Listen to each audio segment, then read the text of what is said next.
Pig Trail Nation report starts now. Well, hey, Hog fans, really excited to see you and really excited to launch this Behind Enemy Lines. I've got an echo in my ear, so I'm going to take that out. Behind Enemy Lines Facebook Live show. We're going to be doing this once a week to kind of talk about Arkansas's opponent. Of course, week one is Georgia. If you have any questions about Georgia, hit me up in the chat. I will try to answer the questions that you have as we talk about what Arkansas can look ahead to as we talk about the Georgia Bulldogs. Of course, first and foremost, when you look at the Bulldogs, they're a team that is 12-1 last year. They are a team that fell in the SEC championship game to then defending reigning national champions LSU, and then went on to beat Baylor in the Sugar Bowl. So definitely one of the teams out of the East that have been really successful the past couple of years. And when you look at the past couple of years, Sam Pittman was there. Sam Pittman knows how successful this Georgia team has become under head coach Kirby Smart. So he knows what he's going to go up against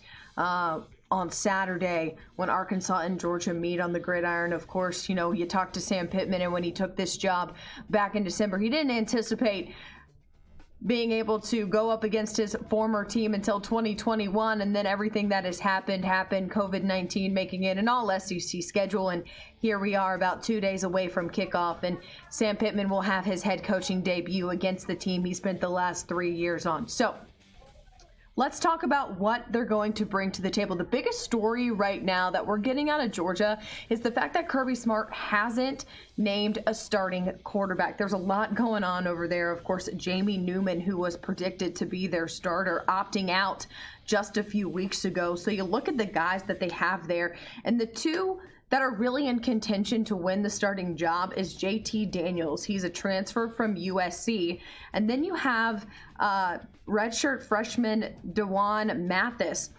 You look at these two guys. JT Daniels currently not medically cleared yet. He underwent knee surgery last year. And then you look at D'Wan Mathis. He underwent emergency brain surgery last year to remove a cyst on his brain back in May of 2019. He didn't play at all last year either. So we don't know what's going to happen. We don't know if JT Daniels is going to be cleared to play. We don't know if they already are anticipating D'Wan Mathis play. But here is head coach Kirby Smart on his redshirt freshman. Yeah, D'Wan's done a great job. He has embraced every opportunity. He's competed. He's gotten better. He's very talented with his feet. He understands what we're asking him to do. I think he's done a great job preparing, and so has Carson Stetson and JT. They really all have done a good job preparing for this moment, and I feel comfortable with all those guys.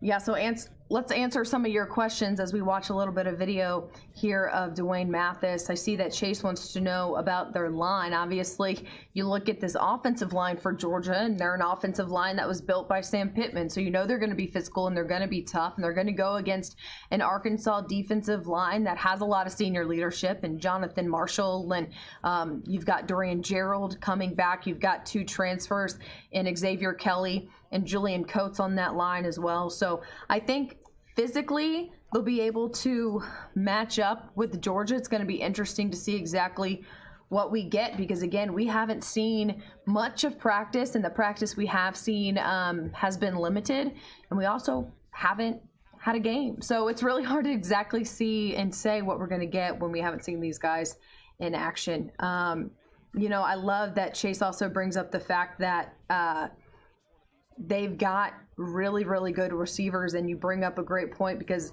there's a guy that I want to talk about, and he's incredible. He's going to be a sophomore wide receiver. He's from Hoover, Alabama, 6'3". Last year had 49 catches, 727 yards, 8 touchdowns as a freshman. And Artera Talmadge was able to catch up with Mark Weiser, who is a Georgia beat writer, to talk exactly about how this young sophomore wide receiver can do damage for the Georgia Bulldogs.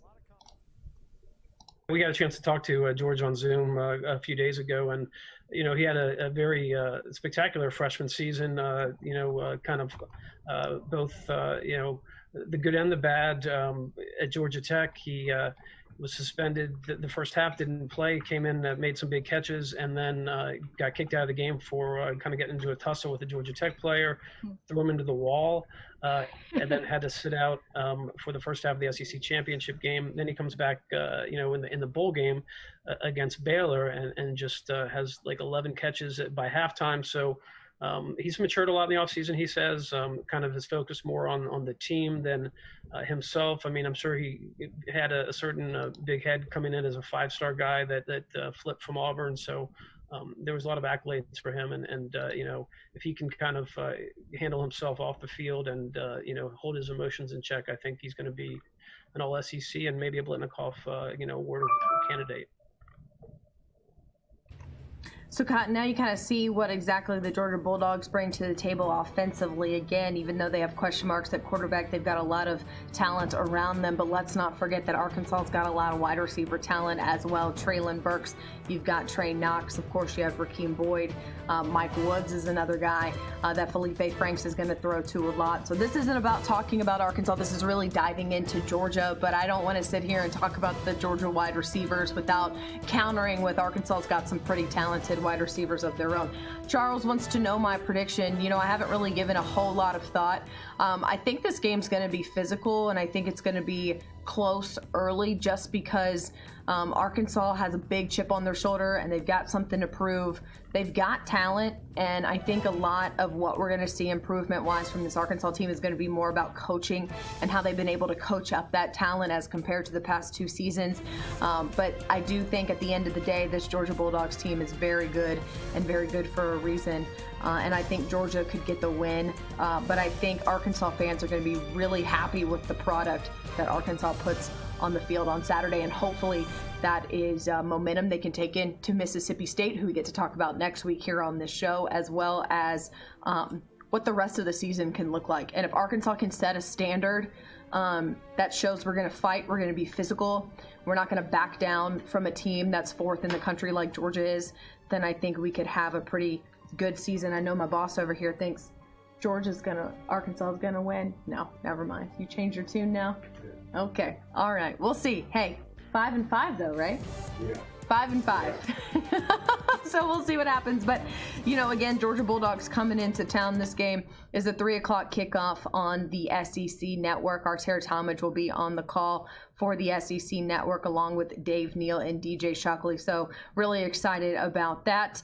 And really excited just to get football going. We're 2 days away, and fingers crossed that we can get to Friday and we can get to Saturday because there's still so many unknowns. We can't be guaranteed a game on Saturday, but so far so good on what everything is looking like. I want to make sure I answer a lot of your questions. What time is the show on TV Saturday morning on the Pig Trail? We are at 10 a.m. like we always are, changing it up. Going to be in studio this year, kind of doing an in-home tailgate like I know a lot of you Hog fans are. So make sure to watch at 10 o'clock for our game day show. Really excited for that. And Chase then wants to know, did you like Kendall when he was at Florida State?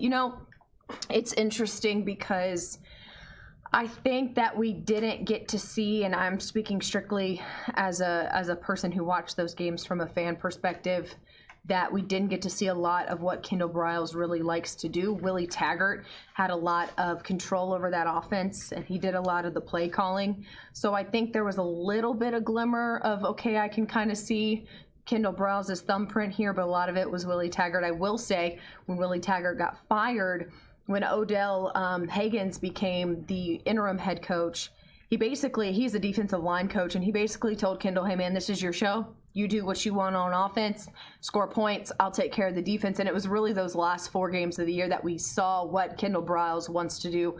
Go fast, distribute the football, still run hard with a guy like Cam Akers. And if he can do what he was able to do and craft Cam Akers the way that he can do with Rakeem Boyd, I think you guys are in for a treat. So that's what I think about that. Again, any questions, just hit us up. And we're going to be doing these every week. Really excited to kind of go behind enemy lines and talk about the opponent and get you guys ready to go for game day. So we will see you next Wednesday right here. We'll shoot for 3:45. That's a pretty good time for me. If it's a pretty good time for you, until then, enjoy the game, and we will see you later.